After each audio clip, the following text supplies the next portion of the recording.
I'm going to begin.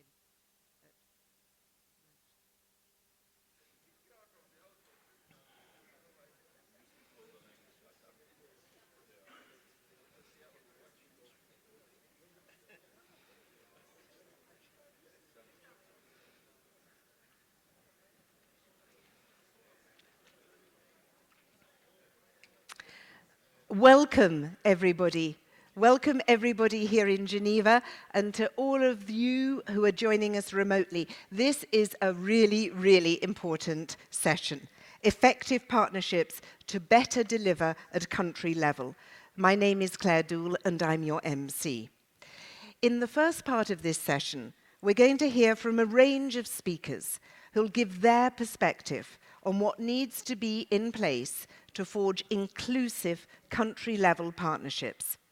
We're then going to transition into the launch of the new Global Partnership Monitoring Exercise. This is the flagship instrument of the Global Partnership for driving more effective partnerships, dialogue and action at country level.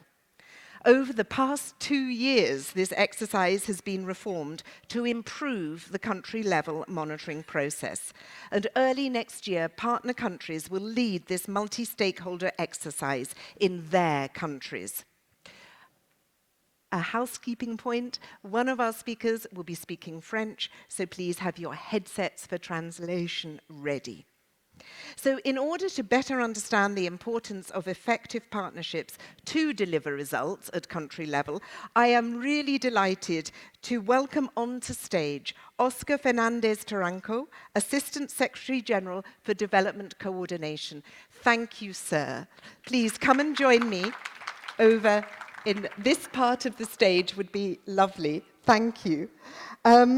First of all, just tell us a few words about the UN development system and how it enables partnerships at country level. So, first of all, thank you. I mean, it is a big pleasure to be here with all of you. How the UN development system right now is very much, in its current phase, is very much the results of a reform launched by our Secretary General. And it's very much linked to many of the principles and the core tenets that this meeting is being organized. It's about how, as a system, we're able to better deliver more coherent, more effective, more results-driven support and facilitation, if you will, of the development agenda, the SDGs. And a lot of the reforms actually have been articulated around this concept of partnerships because, as we know, the SDGs do require this multidimensional, multi-sectorial approach, integrating different elements of this agenda. And therefore, the UN definitely needs to be restructured, has been restructured to be better fit for purpose and to work much more collaboratively and more coherently and more strategically, if you will, with many of the partners that are involved in this conference. And the linchpin of that is, of course, the reform with the UN resident coordinators who are going to play a very important role in those partnerships. Absolutely. I mean, the resident coordinator system is a very important part of the reform of the Secretary General, very much responding to the requirements and the mandates that the member states have given the UN. This new version of an independent, empowered resident coordinator is quite central because in this new system, the resident coordinator reports directly to the Secretary General. So it is the resident coordinator that is leading the UN country teams very much along, sort of convening with this new convening abilities, as a strengthened office, if you will. But importantly, sort of a coalition building of sorts, helping mobilize the different stakeholders to be able to respond to top priorities. And if anything, to be able to ensure that we're creating inclusivity in much of what becomes inputs to many of the global conferences that take place, but also to help translate a lot of the outcomes of many of these high-level meetings and global conferences into concrete action at the country level, supporting governments and many of the partners involved. One of the concrete actions, of course, is this flagship instrument, this new monitoring exercise of the global partnership. So how is the UN development system, going to support this new reformed instrument, the monitoring exercise? So this, I think, is a very important initiative, and of course the UN is and the resident coordinator system, and working with the UN agencies, funds and programs, especially with UNDP, that's been playing a very important role in the development effectiveness and this GSPEC modalities, to see how, in fact, we can help and support a lot of the monitoring exercise in the quest actually to get better data, more disaggregated data around which we can build smarter policies, if you will, but also ensure that in the construct of monitoring data gathering processes, that this inclusive, the notion of inclusive partnerships being central, that we need to work collaboratively with many who are involved in this, and to ensure that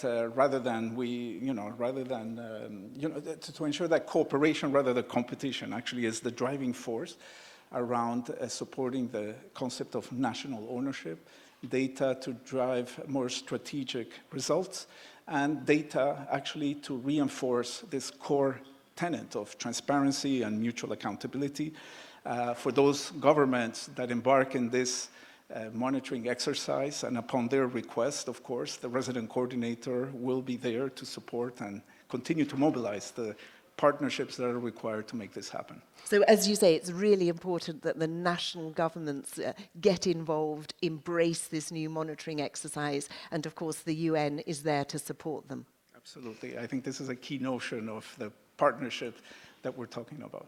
Assistant Secretary General, thank you very, very much for your time. And I would respectfully ask you to take back your seat in the front row. Thank you. Thank you. I would now like to introduce the co-moderators of the panel discussion on strengthening, exactly as the ASG said, inclusive partnerships at country level. These two gentlemen will be very familiar to you, but I will introduce them formally. Thomas Gass is ambassador from the Swiss Federal Department of Foreign Affairs. He is special envoy to the high-level conference on development effectiveness and co-chair of the Global Partnership. Please join me on stage, Thomas. And of course, Vitalis Meja is also a co-chair of the Global Partnership and is executive director of Reality of Aid Africa, a pan-African initiative that aims to contribute to more effective international aid. I'm going to leave you both in these gentlemen's very, very effective hands, and I want to make sure that Meja certainly has a microphone. You have one. Good. In that case, I shall leave stage left.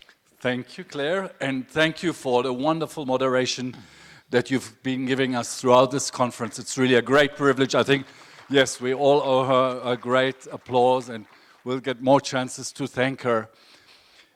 You know, when we embarked on this journey of strengthening the country engagement of the global partnership, bring it from a political global level a little bit stronger to the country level, one of the questions we had was, well, what about the way that the governments interact with the different development partners and stakeholders at a national level? Should we impose or try to standardize the way that is happening? And maybe in 2011, we may have had that temptation to do that. But it was very clear to us in the steering committee, and I'm so glad that Meja is here on the stage with me. It was so clear to us that would not work. We can't be at a global level and then say to the different countries how they need to interact with their partners, in what kind of structures, at what frequency, etc. And so we felt, then let's make sure that this conference here sets certain qualities, expectations, but then let's showcase how and where this cooperation, this dialogue is working well, so as to inspire us all. And in that spirit, I have the privilege to introduce already two people that I'm going to call onto the stage. His Excellency Mr. Cheng Yanara, Minister attached to the Prime Minister and Secretary General of the Cambodian Rehabilitation and Development Board of the Council of Development. Thank you very much for being with us. And you could sit here perhaps? And, okay. Oh yes, there's a mic. And then I will ask Mr. Augustus Jonathan Flomo. Please sit, sir. Sit. Mr. Yes, please, Deputy Minister of Liberia. Welcome. Welcome. And come and join us here. Do you want to invite your guests? Not yet. Okay, good. Well, then I'll start. So, I'm going to sit down and have this chat, but I know that some of you wish to speak from the lectern, and that's quite fine. Excellency Minister Yanara, Cambodia's development cooperation and partnership strategy 2019-2023 outlines multiple mechanisms for coordinating inclusive partnerships at the national, at the regional, and international level. So you have designed how you want to interact with these different partners. Seeing as Cambodia is one of the countries that has shown the example and has registered to do a monitoring exercise next year, how do you see that you will use those coordinating mechanisms to support the process of monitoring? Please, if you would like to step to the left.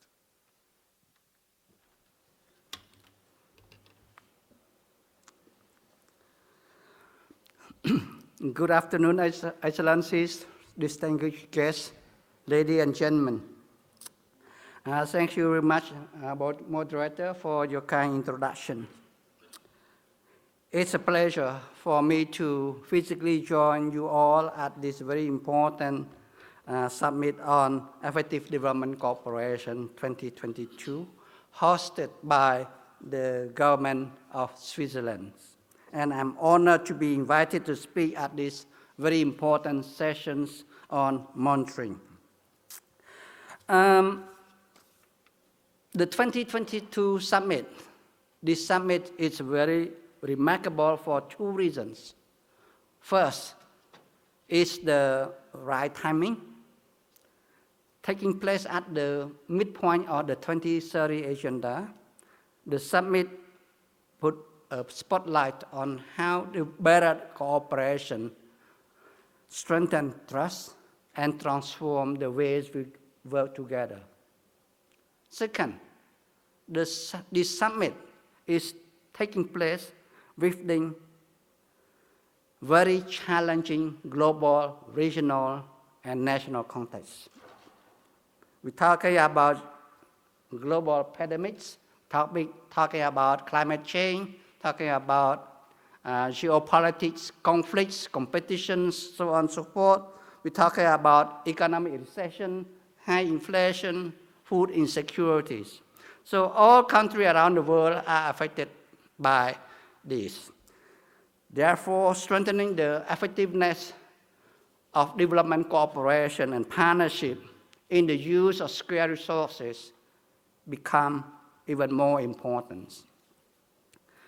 Excellencies, ladies and gentlemen, I would like to confirm without hesitation that Cambodia will participate in the new monitoring round in 2023. And this is not new for Cambodia, as Cambodia participate in all global monitoring survey since the fourth HRF High-Level Forum on Development Effectiveness in 2011 in Busan. And my country continues to support this mechanism. In Cambodia, the monitoring has already been institutionalized within existing national system and mechanisms, principally through through development cooperation strategy called National Development Cooperation and Partnership Strategy, DCPS.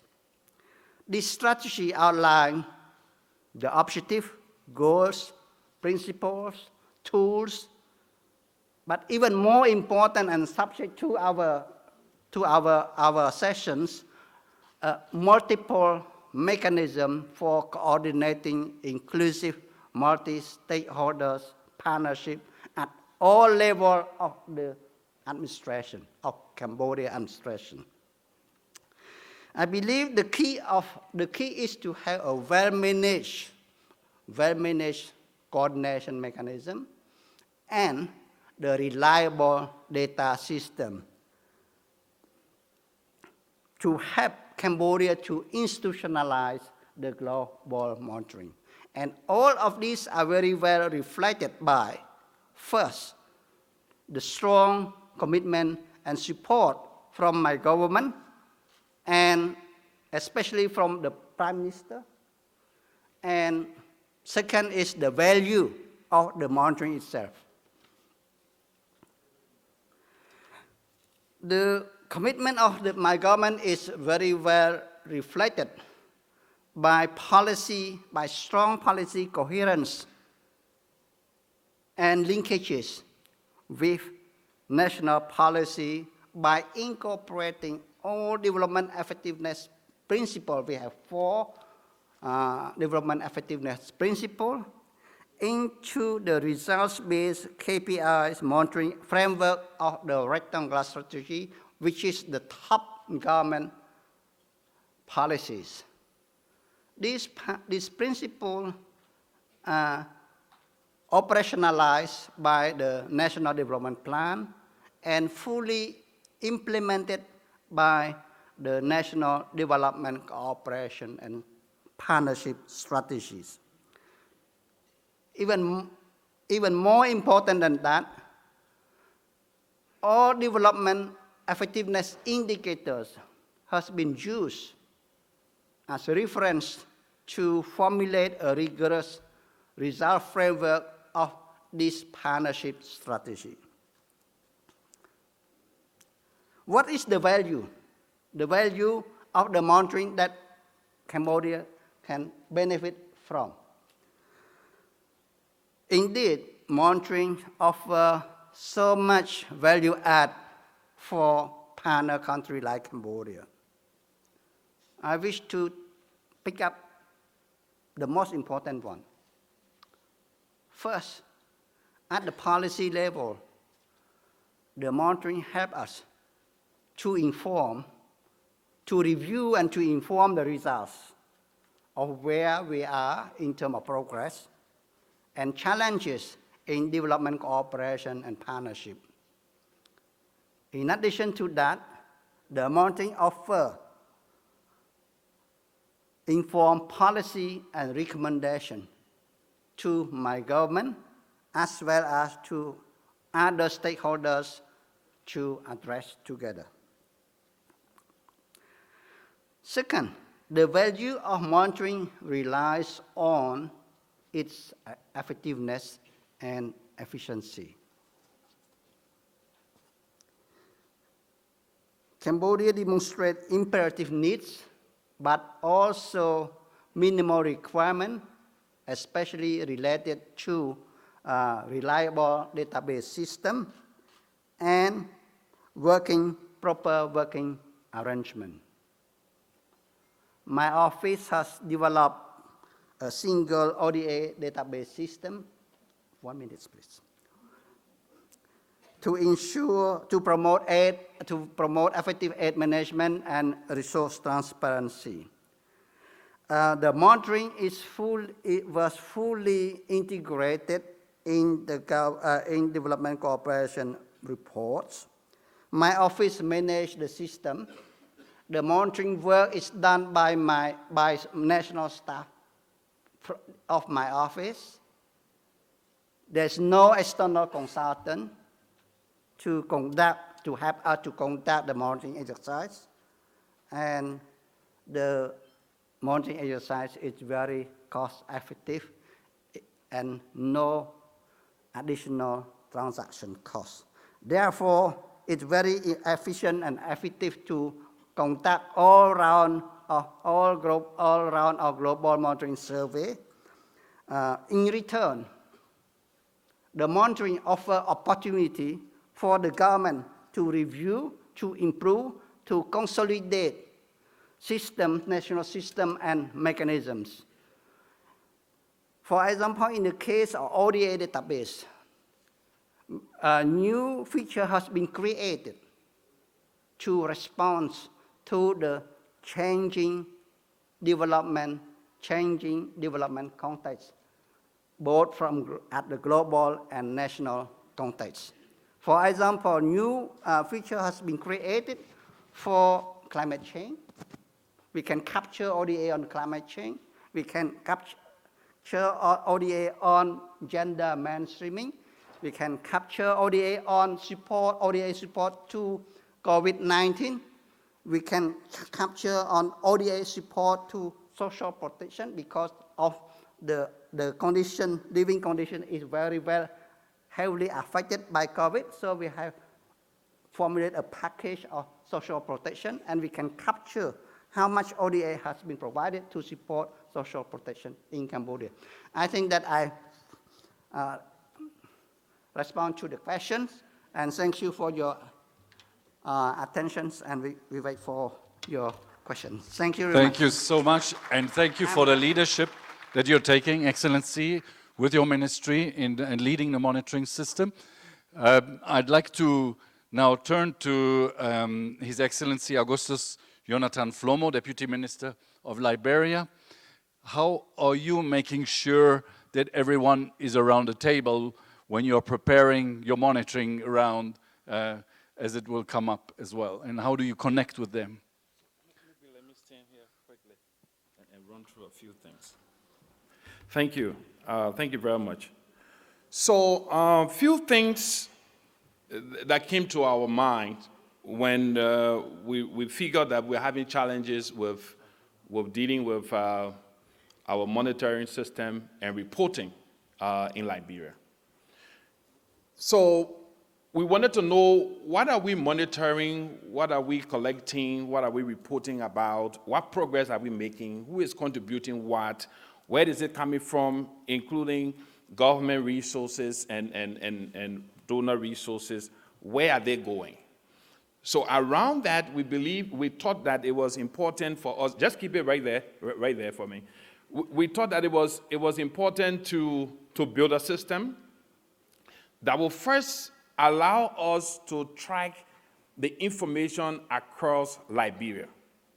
So the building of that system for the past 4.5 years allow us to be able to collect data on a real-time basis of different activities across the country funded by different development partners and, of course, the national budget. So in this system that we developed, we have in the dashboard for each of the development partners working in Liberia. We also have dashboard for each sector working in the space. We have dashboard for each of the different agendas, say Agenda 2063, SDGs, then localize it to our own national development. But it's all summed up in our national budget framework. We capture what we call 11 budget areas.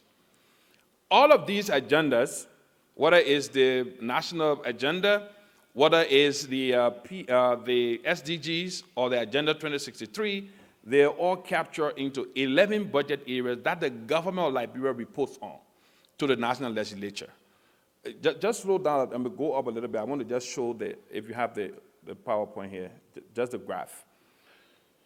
So having developed this system, we now thought it was now appropriate for us to begin to have sufficient development, monitoring, coordination, and discussions. So this year we had our first field visit. We picked up a couple of these projects and ran and ran a field visit across 2 of the regions in Liberia, with all of the development partners in the government going in the field to see the projects, to see what is working, to see what investment have been made across those 2 regions. On our return, we had an action dialogue, and we said, look, from the action dialogue, we believe that we have to be working on something. What are those things we need to work on? One, we need to strengthen coordination, because there was disconnect between what the government was planning and doing to that of what the development partners were doing. Complete disconnect. Amongst the development partners, there were also disconnect amongst them in terms of planning and programming what they were trying to do. So we thought it was good to strengthen coordination. The second thing we realized out of that field visit and the action dialogue was that there was a need for us to do increased alignment. Increasing alignment of what the national priority is vis-a-vis the SDGs, Agenda 2063, and the PAPD, which is our national agenda. Following that, we also promoted mutual accountability. So we talk about mutual accountability and say, look, it will be a basis, a foundation for us to be able to improve on our results. So this system that we have that we're just projecting here is live online. And it will entrust you during our dialogue, we project it. And we went to each of the partners' dashboard and say, look at the figures, look at the numbers, look at the activities. What can you say is your activity, your contribution to this basket? And many of the partners realized that, yes, we were not talking to each other, so there are information that we have that you don't have. There are information that you have that we don't have. So that created an opportunity for us now to agree on a framework that we now have what we call our National Steering Committee that allows us, chaired by the President, and we have a technical level meeting, which is chaired by the Minister of Finance and myself, co-chair on that, along with development partners, where we talk on the specific in terms of programming and activities and defining targets. And then we have technical level teams developed by pillars, by sectors, by structure, to allow us close the gaps that we identify. And now this is now the system around which we are building our own monitoring system, because we believe when we are talking monitoring, we want to be looking at what we are working on together. If we know what we are working on together, it provides a better way to monitor results and find what we are doing. Without knowing what we are doing, everyone doing things in silos, things are fragmented, you really would not be able to monitor and find detailed information. So I just wanted to run you through a few of what Liberia is doing, and we are using that as a basis for actually moving our coordination and trying to ensure that the effectiveness principles are upheld using this data system as the center. So each time we meet, we expect that this system becomes our guide for the conversation to say, what have we done? What do we need to do? Where have we made the most impact? Where have we made investment? And what are the gaps that we need to fill? Then we plan for the next season. So I will just stop there, and then I'm sure we'll have some further questions. Thank you. Thank you so much. Thank you, Mr. Flomo. And I think we've seen, Major, I think we've seen here through these 2 presentations how the governments will use data as a rallying point, as a point of creating mutual accountability. Of course, that means that also you have to have the right people around the table. And as you were saying, Mr. Flomo, it's so important then that the development partners contribute their own data. And you will see that this is one of the priorities also going forward. And that's why one of the calls of this conference is that we all contribute to the monitoring system, even if it's happening in Liberia or in Cambodia, etc. If we are development partners in any way or form of those countries, our responsibility is to contribute and to support that exercise. Major, I'm passing it to you. Thank you. Indeed, and that is very correct. And I think from the 2 cases we've had, strong country leadership is very important in the case of Liberia. And I think country system, country structures, country processes, when they're in place, like in the case of Cambodia, it becomes very easy. And so to help us also provide us another perspective on what is really needed and to make the partnership full, we want to hear development partners' perspective. And to help us discuss that angle is Ms. Eva Del Hoyo, Director General for Sustainable Development Policies, State Secretariat for International Development Cooperation, Ministry of Foreign Affairs, European Union and Cooperation. Madam Del Hoyo, please, if you can join me. The second panelist is Mr. Hideki Kusakabe, Deputy Director General, Deputy Assistant Minister, Ministry of Foreign Affairs, Japan. Please, if you can join us.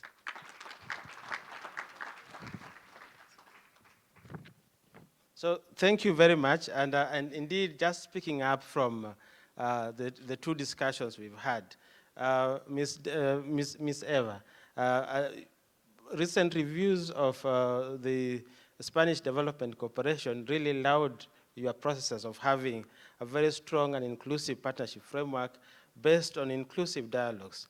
And indeed, you also developed this by engaging partner countries. So the other point that we also want to really applaud you for is signaling to increase your ODA and also working very close with civil society. So that is highly appreciated.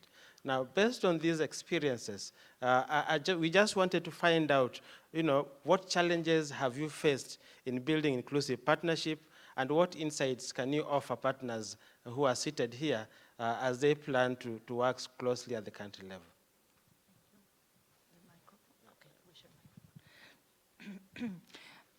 Thank you very much for the invitation and the opportunity. I'm going to speak in Spanish, if you don't mind, if it's okay with you. Bueno, pues. Okay. Thank you very much for the question. It's a very useful and interesting question when it comes to Spanish cooperation. In 2020 and 2021, we had our peer review of the OECD, and also that included our colleagues from Japan and the Czech Republic. So there were various different points that were made. Spanish cooperation needs to be strengthened, for example, and work better. But there were also points relating to strengthening partnerships. Now, this peer review helped us to draw up our new cooperation law, which will be passed by the Parliament next week, God willing. And this will serve as a guide and a framework for the next few years. This cooperation law advocates for partnerships and for focusing on the 2030 agenda, and most of all, the achievement of sustainable goal number 17. Now, this law is derived from the guiding plan for Spanish cooperation, which promotes partnerships at the multilateral level, of course, including the United Nations system, and then the multilateral partnerships system. And now it's the multilateral system that showed us, for example, in the pandemic, that if we don't work together, we won't make any progress. So if we do want to leave no one behind, we have to really join forces. Spain has been really trying to come back to the multilateral system and strengthen the various different funds. And we've been contributing to specific international agencies. And also, I'd like to focus on bilateral partnerships.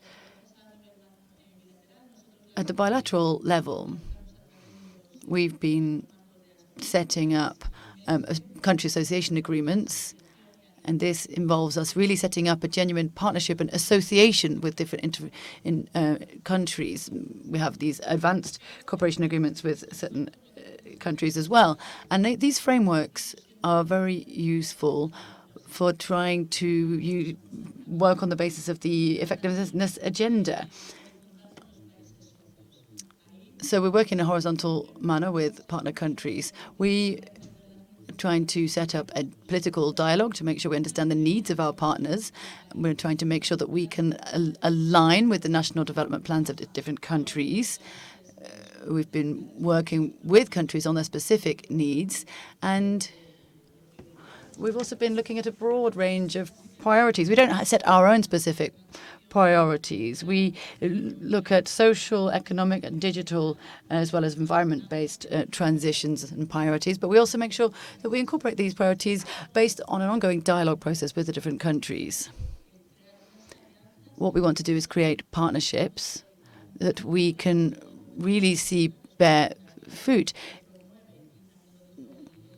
In Spain, as the peer review noted, in Spanish cooperation, we promote territorial cooperation. We have very clearly set out cooperation levels.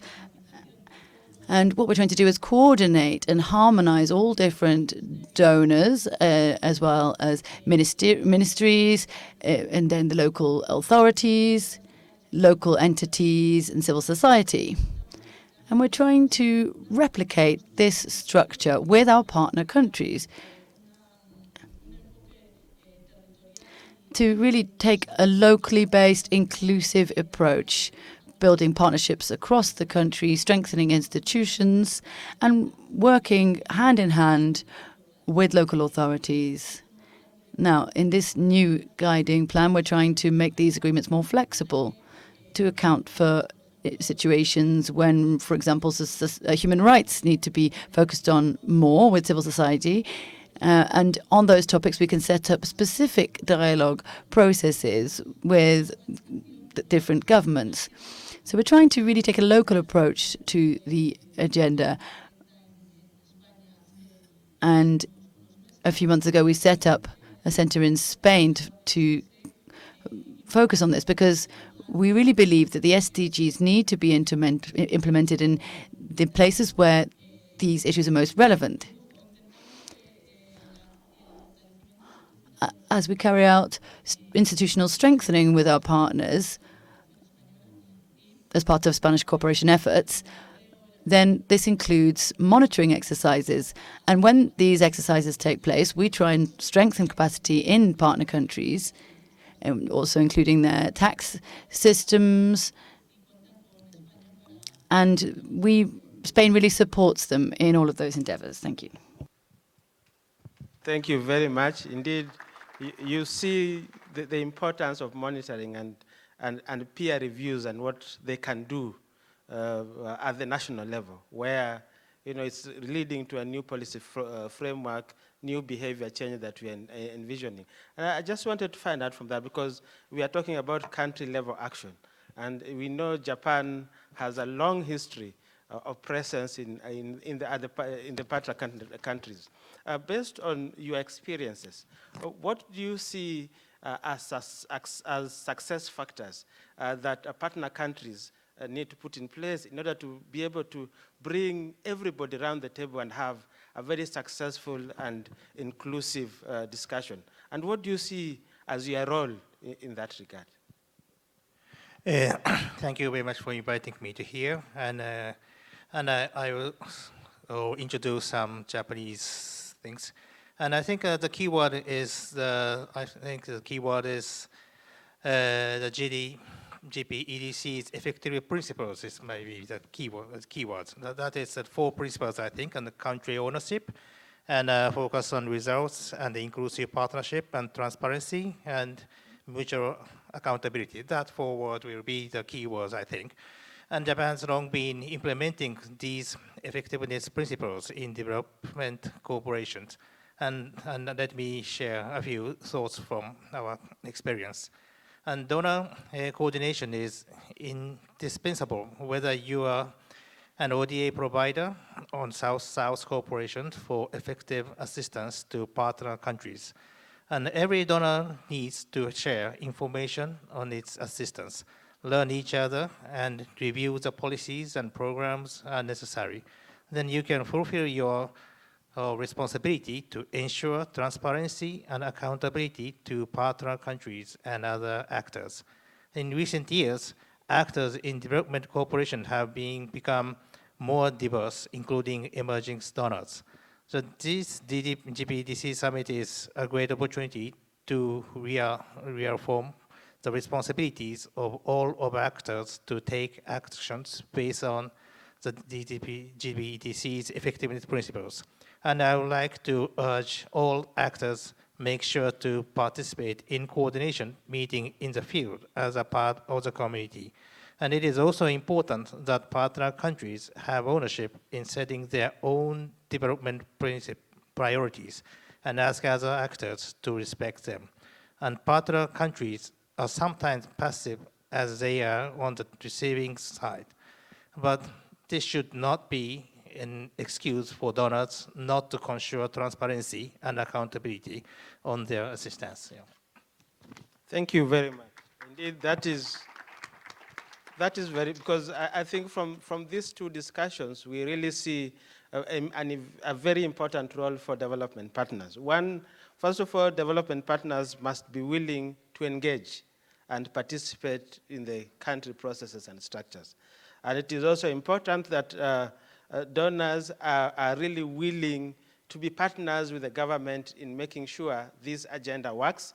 And lastly, ensuring that, like Ms.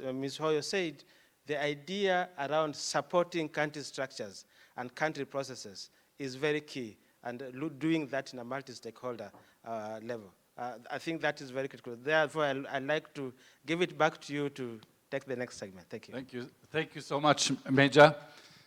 I'm sure you noticed there are 2 empty chairs here. And the problem with these dialogues at the country level is that sometimes some chairs stay empty. And so maybe it's symbolic here that I'm going to invite Mr. Richard Sewakiryanga to come and fill one of these empty chairs. Mr. Sewakiryanga is a CSO Partnership for Development Effectiveness co-chair and immediate past President Officer of the African Union Economic and Social Cultural Council. And I'm going to directly ask we're going to fill the other chair as well. And I'm going to invite Mr. Andrew Wilson, Executive Director of the Center for International Private Enterprise, to come and join here.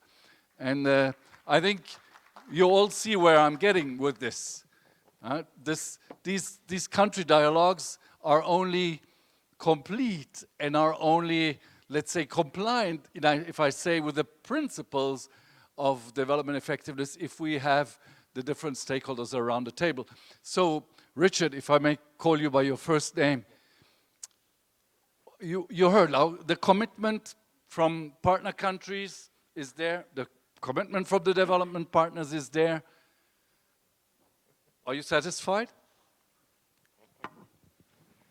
I'll have to first look at their faces before I say if I'm satisfied or not, but thank you very much for the question. I think the commitment is there, and we certainly understand that the commitment is there, especially as statements. There are many good statements that are coming out. I think where we still have a challenge is in terms of actually translating this commitment into practice.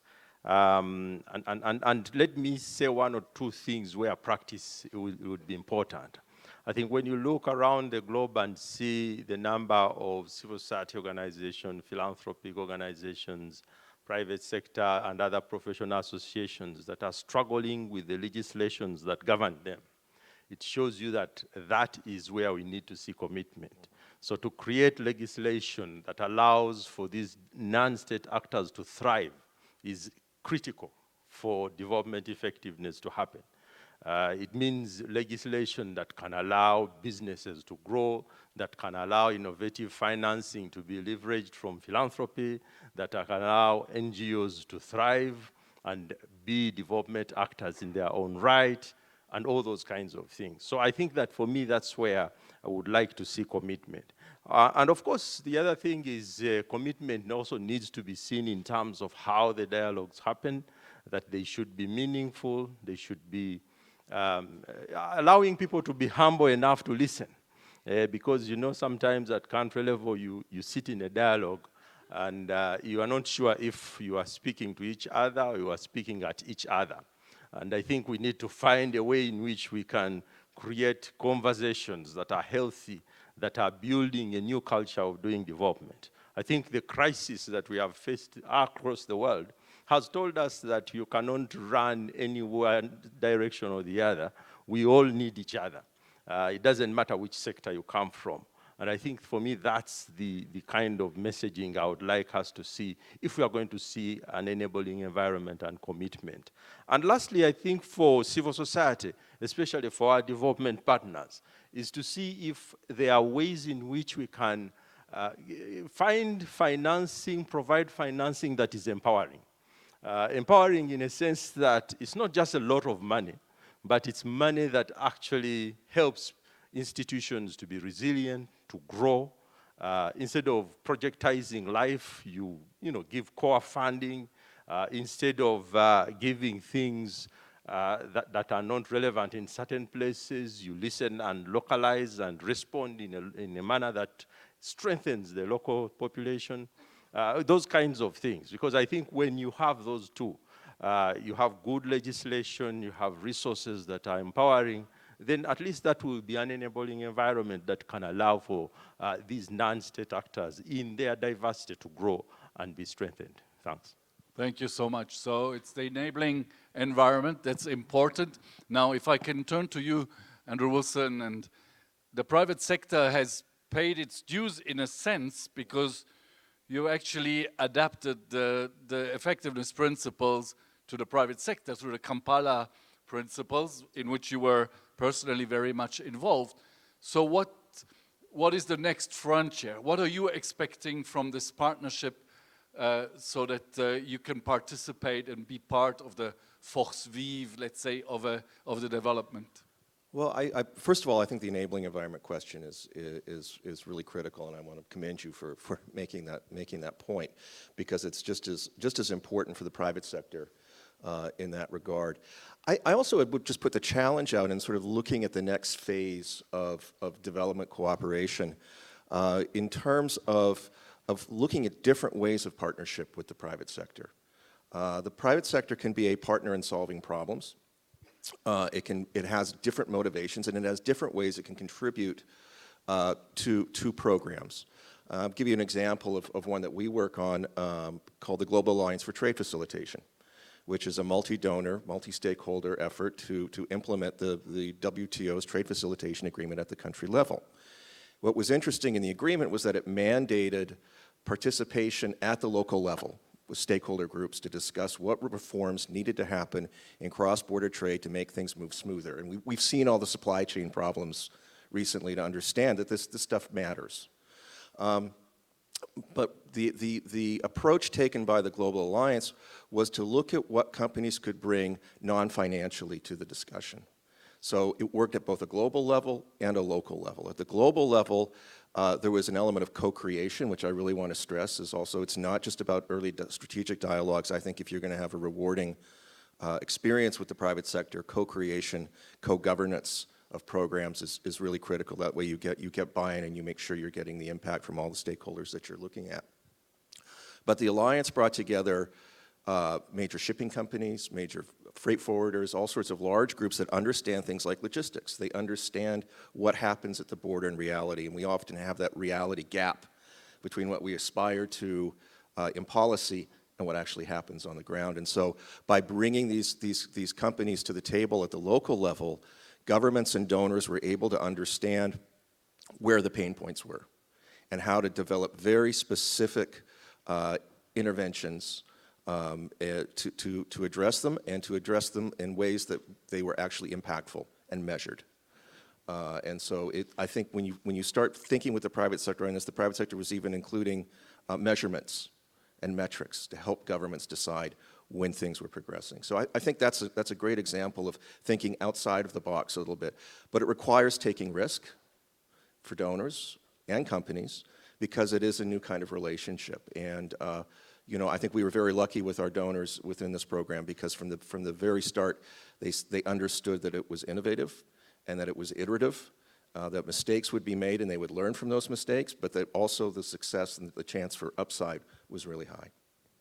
Thank you very much. So the private sector is ready to engage, civil society is ready to engage, other non-executive partners are ready to engage, and I think we have the elements to actually make these sustainable development goals a social contract between the states and their people, and to get everyone involved. So thank you very much. I know Claire has been looking at me and telling me, look, you have to move forward. So I'm going to give it back to Claire. Or do I have 3 more minutes? Because You have 3 more minutes. Okay, so then, okay, now you are at a risk, because if Claire gives me a little bit of space, I want to do a little something with you. In a real partnership, you have to take and give. And so I want to ask you, each one of you, one thing that you're going to give so that this partnership works better around the countries, those country dialogues in which you are. And just in one sentence. Are you ready? Yes. I think what is critical to get partners on the table is allowing them to also have a buy-in into what you're trying to do from the development stage. The government is always tempted, there's a temptation, of wanting to be the pusher of everything and thinking the partner should come along. So giving away that space and creating a space where the partners can have frank conversations with the government and other stakeholders together, I think it's a solid way to make progress. I think we accept that. Sir? Okay, I have some similar ideas. We have consultation mechanism with the private sector and also with development partners. The critical point is equal partnership around the tables, so that everyone involved could express their own views, and also government also have possibility to express their own views. Sometimes views are very conflicting, but finally, at the end of the meeting, we can reach some compromise on the way to get together moving forwards. Thank you very much. Andrew, you have your mic? I think from our perspective, the important thing to do is to prepare the private sector for these dialogues and to make sure that they show up with good evidence-based suggestions and good strategies that are constructive, so that when we have the opportunity to have these dialogues, they are productive and they are results-driven. I think from our side, the key thing is to give something that's not easily counted, and that is to give trust. Of course, you can't just give trust, you have to build it. But I think that is the kind of thing that we want to say civil society in many places wants to do. The reason they protest, they shout, they demand, they advocate, is because they want the trust to be built between citizens and the duty bearers. And I think that's what we can give in a partnership like this. Thank you, and I have to say one thing, and I think that a global partnership is very important, and doing with civil society or NGOs or private sectors, that's okay. But I have to say that in donor country, we have to explain to people, of Japanese people, what's the effective or the result of the ODA. So, and we have to explain to our people, because they pay tax for doing the ODA. So it is very important to explain to our Japanese people to how importance of global partnership or what is the result of the ODA. That should be very important for sustainable ODA from Japan, I think. Well, I guess to be able to accomplish the 2030 agenda, ODA is necessary, but not enough. So a partnership between all the donors and all the actors from the donors is key. Private sector, civil society, of course, for quality and for assuring that sustainable development is taken into account, and also harmonizing between us, for example, from the EU, all our actors within the country, but also with the United Nations and all the system to act like one, to be able to harmonize our offer and work together. And on the other hand, be flexible and be aligned with the country priorities and the country necessities in order to deliver what is really needed and not impose what we think is needed. So be realistic and be aligned to the country needs. Thank you. Yeah, Major? thank you very much. I think for me, what I hear is country leadership is important, country structure is key, trust is very important, enabling environment is very important, and most importantly, listening to each other and trusting each other is the way to go. Thank you.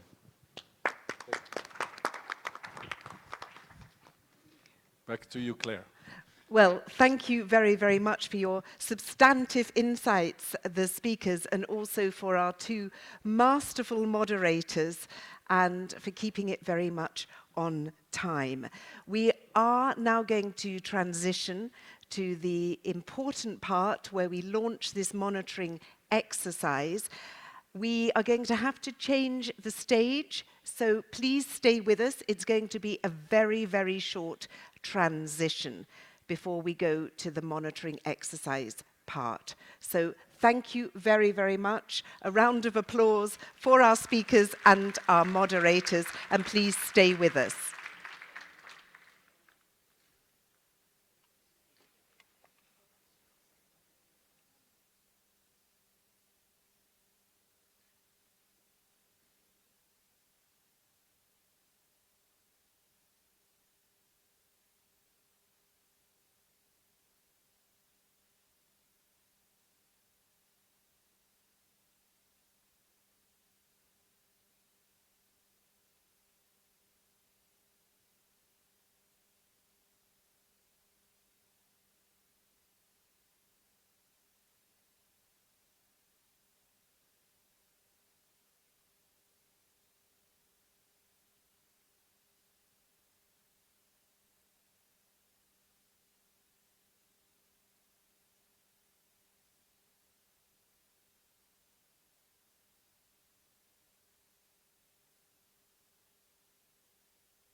welcome everybody to the part of the summit that we have certainly been trailing. This is where we launch a new monitoring to strengthen national systems, drive dialogue, and spur action at country level. We're going to watch a very short film that outlines very clearly the objectives of the monitoring exercise. Partnerships are at the heart of effective development cooperation and the 2030 Agenda for Sustainable Development. The Global Partnership seeks to transform the way we work together by collecting evidence and monitoring progress. At the 2022 Effective Development Cooperation Summit, the Global Partnership is launching a new monitoring exercise that collects evidence to identify the pressing problems, shows what is working and what is not, responds to the specific challenges that countries face, and captures whether partners are living up to their commitments. Through this exercise, we will monitor how we perform, hold inclusive action dialogues in countries, find solutions and agree on collective actions, and bring the right people to the table to generate behavior change. We invite partner countries to lead the global partnership monitoring and call on all actors to engage and take action on the results. Be part of the solution. Let's change the development cooperation landscape together.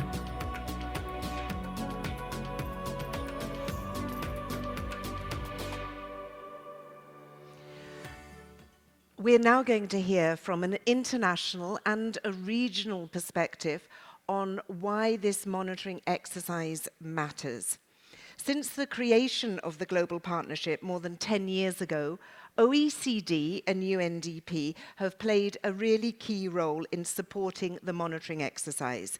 As you know, over the past 2 years, they've supported the leadership's efforts to reform monitoring so it better responds to stakeholder needs and reflect the real priority issues. So I would very much like to invite onto stage Ulrike Modia, UN Assistant Secretary General and Director of the Bureau of External Relations and Advocacy for UNDP. Thank you very, very much, Ulrike. If you would like to stand there, that's wonderful. And we are also joined remotely by Kerry-Ann Jones, Deputy Secretary General of the OECD. Kerry-Ann, welcome. Ulrike, what do you think is the most exciting and innovative aspects of this new monitoring instrument? So as you were saying, UNDP has accompanied this process, the partnership, for many, many years now, but we have also not least accompanied countries across the world throughout the pandemic. We have been doing the socioeconomic analysis, but also looking at the response plans. And in doing so, we have also offered as part of this global partnership for effective development or development effectiveness also the possibility to do an action dialogue throughout the years of 2021 and 2022. And you can imagine how challenging this was, but also, of course, the importance, because there are so many countries that are facing really difficult situations right now with regards to the socioeconomic situation. So the need for effective development cooperation is there more than we have perhaps seen in a long, long time. In our Human Development Report, we can tell that 9 out of 10 countries are in 2 consecutive years actually moving in reverse in relation to key sustainable development goals. So what we can offer, Thomas Gass asked what could you offer, is really also, of course, then with our country presence to accompany the countries who want to be part of this exercise. And we know that there are 35 countries and counting that have already said that they really want to make good use of the monitoring exercise to see how they can improve partnerships at country level, but of course also then be part of contributing to lessons learned that we can bring to other countries and then localize once again, as was said, to the local contexts. Thank you, Ulrike, and we can see that indeed this new reformed monitoring exercise is needed more than ever. Kerry-Ann, what do you find is most exciting about this instrument, and what role do you see for the OECD to really ensure its success going forward? Thank you, Ulrike. I apologize I couldn't be there for this important discussion, but I'm happy to join you virtually. I think this new partnership is important in terms of how it was created over time with a very inclusive reform process involving so many GPEDC stakeholders. It really aims to respond to what we see as the most pressing issues and challenges. The value of the monitoring exercise hinges on the relevance of the evidence collects, and the new thematic evidence areas I think are very exciting and timely. For one, going forward, we will have evidence about the efforts that partners are making to fulfill the pledge to leave no one behind, a cornerstone of the Universal Agenda for 2030. Secondly, the monitoring will now also offer a deep dive look at how development cooperation is being used in partnerships that engage the private sector at country level. This is really a very important focus, given that private sector plays such an important role in achieving the SDGs, and how other actors engage with the private sector really matters. But while there are exciting new thematic issues on which we will collect evidence, I want to also highlight that there is continuity in what we will measure through the monitoring. We will continue to provide the official data for SDG 5, gender equality, and SDG 17, partnerships for the goals. And more broadly, as the GPEDC is a forum for dialogue, but also for accountability, the monitoring will continue to provide the evidence to hold partners, including DAC members, to account for whether they are meeting their commitments on development effectiveness or not. And I think you had a second part to that question. It was really the role of the OECD, indeed, ensuring that it's a success. Yes, well, may I continue? I'm not sure of your time schedule, but I think that going forward, we play a frontline role in this exercise. With the monitoring rounds that we've gone through, we have been very involved and will continue to bring our institutional knowledge in evidence-based analysis. The value of the monitoring exercise is in its ability to drive reflection, dialogue between partners, and ultimately changes in policy and practice. But for the monitoring, results have to be used in this way all the time, and they have to be able to enable outcomes. The data itself must be robust, and I think this is where OECD has its most critical role to play. This is really what OECD is all about. Thank you very, very much, Kerry-Ann, for joining us remotely from OECD. Please do stay with us. And Ulrika, thank you very much from the UNDP. You mentioned that slide. We're going to see 35 countries who are so excited, just as you are. Please do take a seat on stage. Korea has been a long-standing supporter of the partnership and the monitoring exercise. Korea has organized the biannual Busan Forum and the KOICA Learning and Acceleration Program, both of which have a strong focus on building country capacities. It is with great pleasure that I ask Yoon Young Lee, Vice President of Korea's International Cooperation Agency, to come on stage. And please, sir, if you would like to stand there, I would be really interested to know, and do tell us, how are you going to continue to support the global partnership? You've been a long-standing supporter, but how are you going to continue? Yes.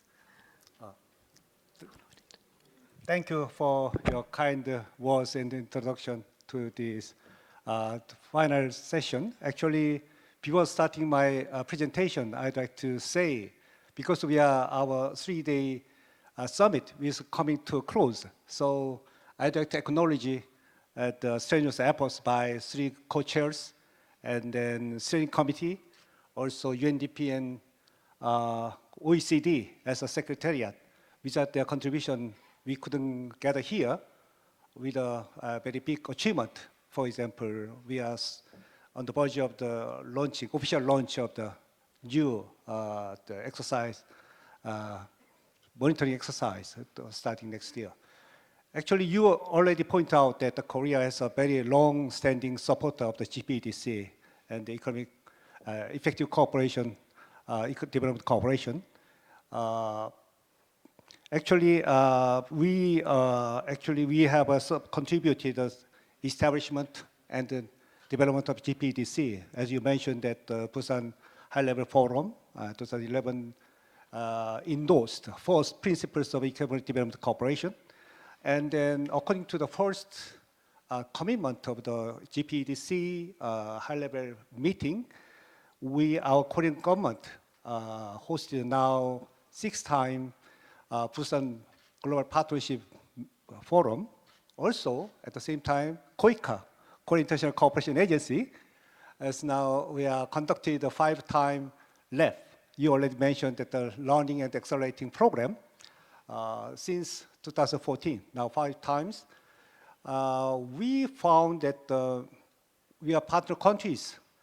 So many support our LAB, Learning and Accelerating Program. Especially LAB is aiming at facilitating mutual learning among the partner countries' coordinators. Secondly, also we are supporting and encouraging them to develop the action plans at the local level for enhanced the development outcomes and implementing GPEDC principles. So far, we at KOICA invited more than 80 countries' coordinators. And then it has been proven that the partner countries, they are much showing that the demand, because this lab is aimed at building the capacity building. We selected areas relating to the implementing the GPEDC principles. So we are planning to continue to operating the lab, especially in line with the GPEDC principles, so reform especially. That, for example, we inviting the monitoring expert to the VR lab. So we give the chance to the country coordinators, the meeting with the GPEDC expert. So they are briefed from the expert, the principles of GPEDC and the reform. Also, with them, they will chance to develop, create action plans at the country level. So it's all about strengthening, isn't it? Yes. Country-level dialogue and action. That's true. We believe that the dialogue is it's a starting point for understanding each other. Also, we put emphasis on the conversation, peer-to-peer. The dialogue is a key to enhancing the understanding the GPEDC, effective development cooperation. We will coordinate very closely with the UNDP and OECD to enhancing our the success story of the lab, learning accelerating process. So thank you very, very much. Thank you.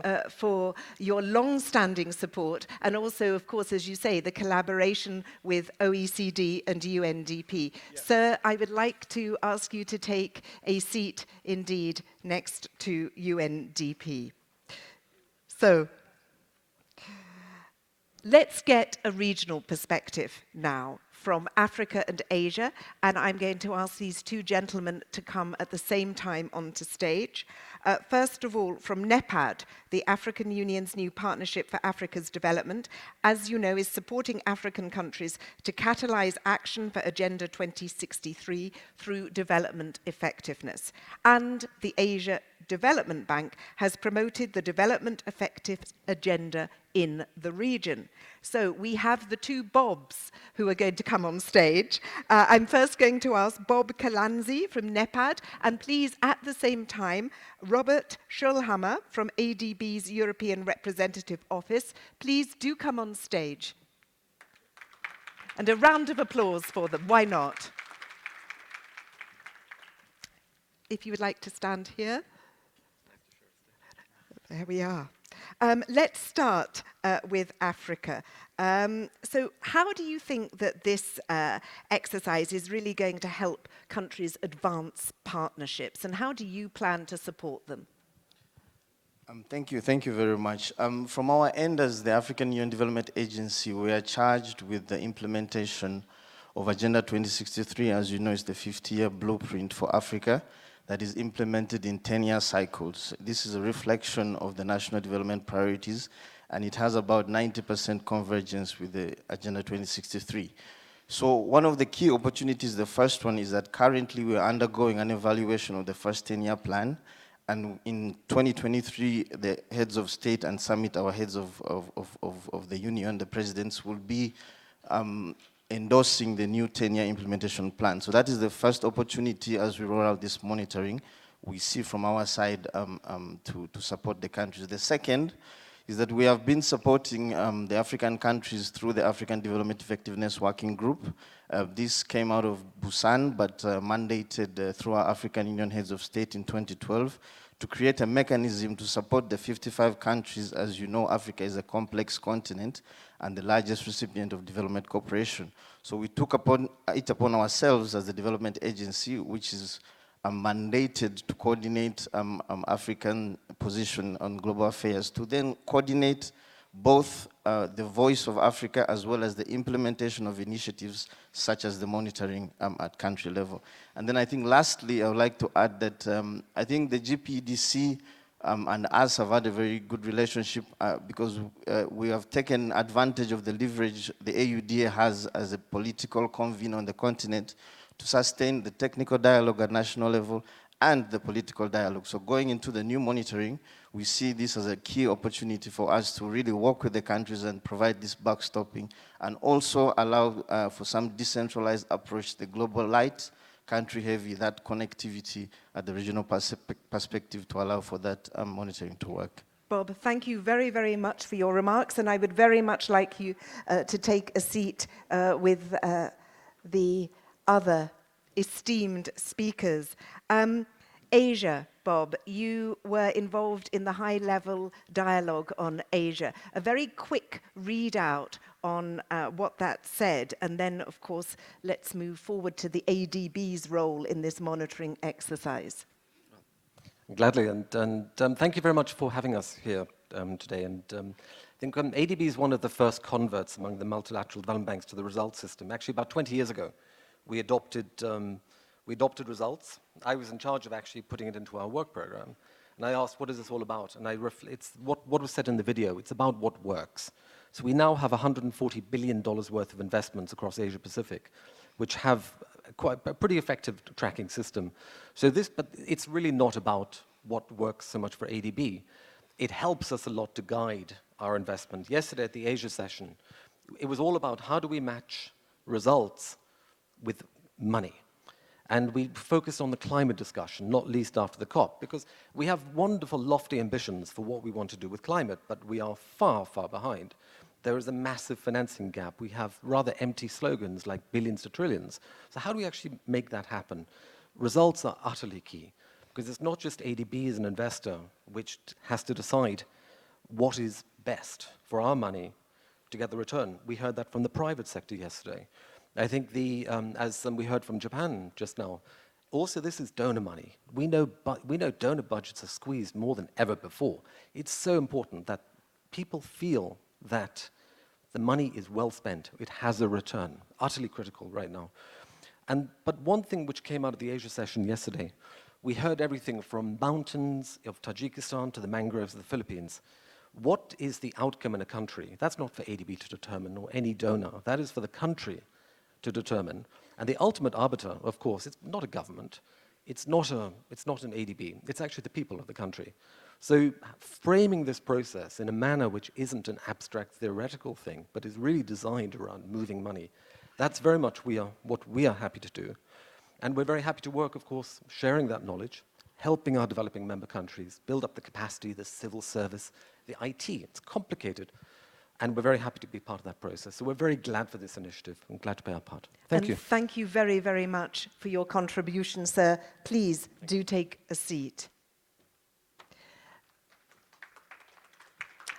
As you may remember from the first day of the summit, it was mentioned that Indonesia and Sweden are taking over as co-chairs of the GPEDC. And I would like to ask first Marie Ottosson, Deputy Director General of the Swedish International Development Agency, to join me on stage. Thank you very, very much. And also His Excellency Slamet Soedarsono, Acting Deputy Minister for Politics, Law, Defence and Security. I think it's nice to see people together, or at least that makes our photo opportunity excellent. Please, would you be able to move just slightly here? And sir, please, I think here would be good, so that we don't block Kerry. Thank you. Marie, as you look ahead at the new role, what will be your priorities in terms of the new monitoring exercise? Thank you very much. And as you know, we are still the incoming chair, so we have not made any formal decisions yet. We have been thinking about what are what are our comparative advantages, and are there anything that we would have prioritized anyway? And then we have thought that it might be possible that we should put more focus on the financing for development agenda, or it could be something in relation to climate. But having said that, I think that to me it is important that we first of all will have the discussion with the other co-chairs, and that work will actually start tomorrow morning. And after that, we will also make our final decision. But I would also like to add that I think that one of our priorities will actually be to build on the excellent work already carried out by Thomas Gass and all the others. So our task now will be to see how can we move this to the second level. And then just to give two very short examples. The first one being that we will now have an outcome document, but we know that our task will be to have a 2-year work plan. And I'm hoping that that work plan can be very concrete. I hope the work can be approved as a speedy process, so we don't lose any time in producing these documents. And then I would also like to add that we have heard today, and also during these 3 days, the importance of the monitoring exercise that will be done at the country level. We have heard about the importance of an inclusive dialogues, and I'm hoping that we can be an endorser to making sure that that will happen and, as quickly as possible, and also that we learn from what is working, what is not working, and I hope that we can identify champions on the grounds as soon as possible. Well, thank you. That all sounds very practical. Marie, thank you very much. I'm going to ask you to take a seat on stage, and if I ask Slamet Soedasano, because I don't want you to be blocked by the lectern here. So what are your new priorities, or are you still weighing up the options, just like Sweden is as a co-chair? As incoming co-chair, Indonesia is committed to carrying out the monitoring round in 2023. We have made our development cooperation activities relevant with GPEDC principle that are country ownership, focus on results, inclusive partnership, and transparency and mutual accountability. As one of development priority, international development cooperation, including South-South Triangle cooperation, are regularly monitored and evaluated. We believe that monitoring is essential, needed to knowing where our positions are and what measures are needed to be carried out to achieve the target. It is very important to adapt continuous auditing, continuous monitoring, to maximize the impact of the monitoring process. With monitoring, we can intervene with acceleration, adjustment, and intervention to the policy. The data from the monitoring process can be utilized as the input of evidence-based policy, making for the next strategic planning and decision-making. The data we obtain from previous evaluation cycle is utilized to improve the following policy. We hope that the new global partnership monitoring guidelines will be able to strengthen multi-stakeholder engagement on the effective development cooperation at the country and global level and accelerate the achievement of all SDGs goals. Thank you very, very much, Acting Deputy Minister. Indeed, the call for data, I think that has been one of the main leitmotifs of this summit. Minister, I would very much like to ask you to go and sit next to the other co-chair from Sweden. You will all be aware that DRC and Bangladesh have played a very active role as co-chairs of the GPEDC and will take part in the new monitoring exercise.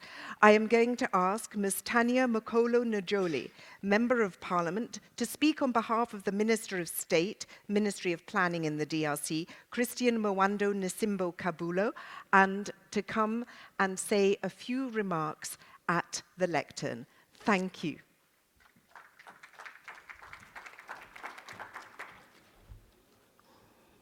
Thank you very much. I'm honored to be part of this session. I'm sorry, but from here I'll be talking in French.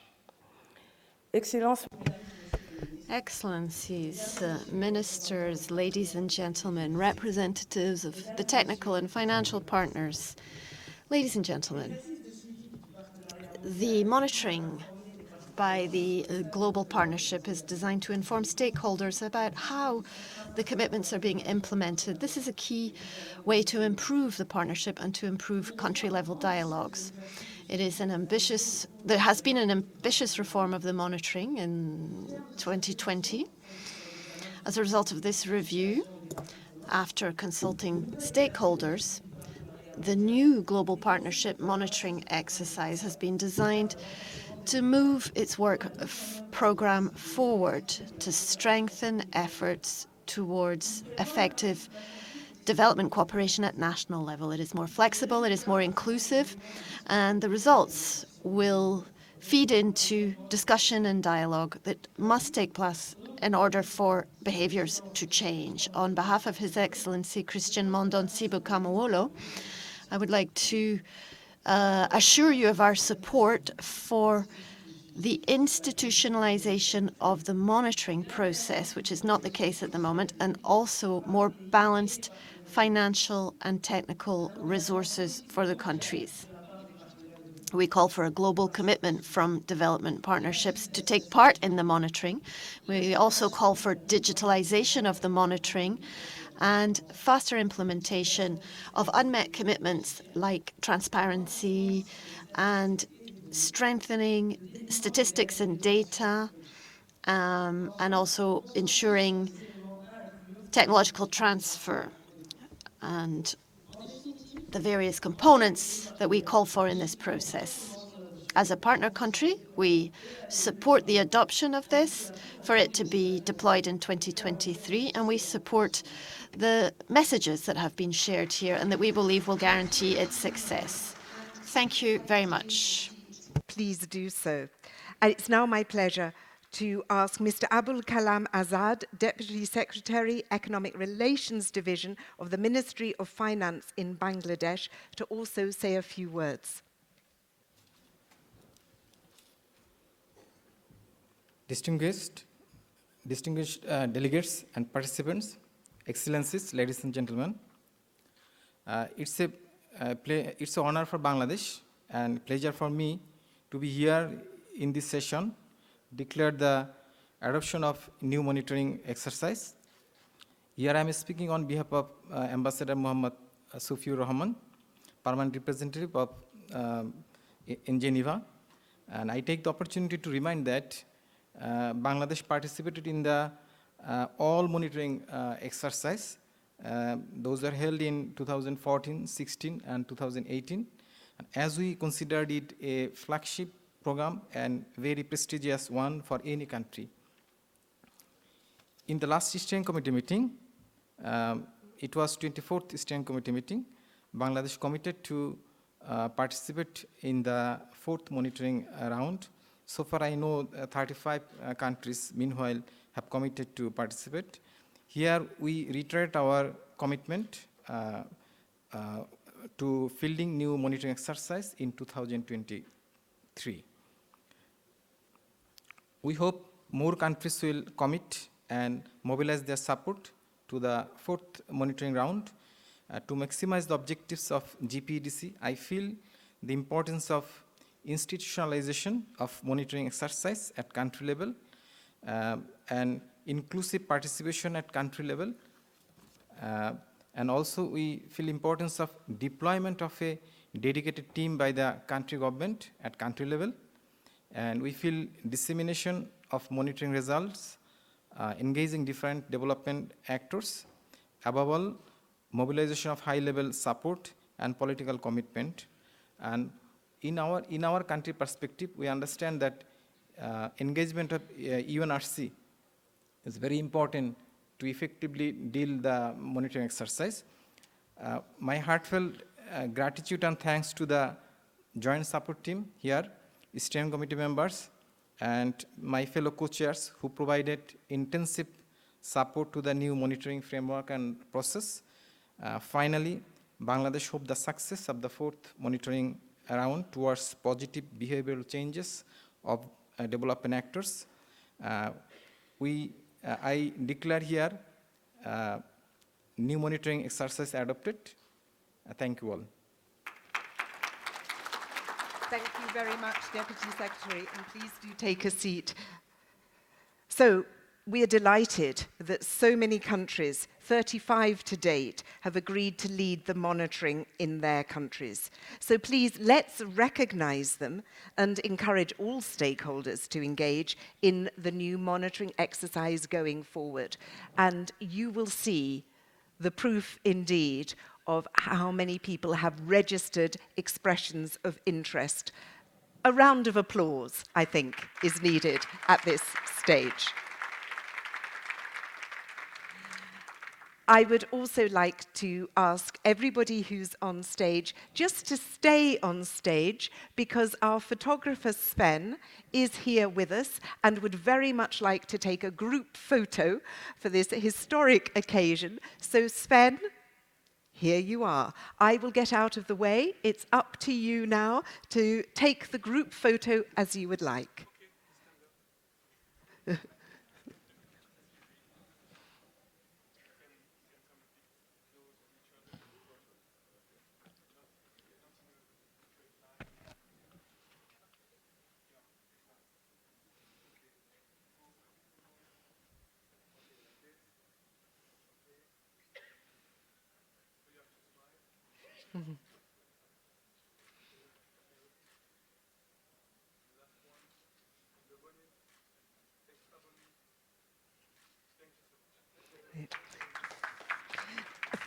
Thank you, everybody. And please do stay with us, because at 4 o'clock there will be a closing session where we'll hear more from the outgoing chairs, the incoming chairs, and we will reflect on some of the key moments of this summit. Thank you.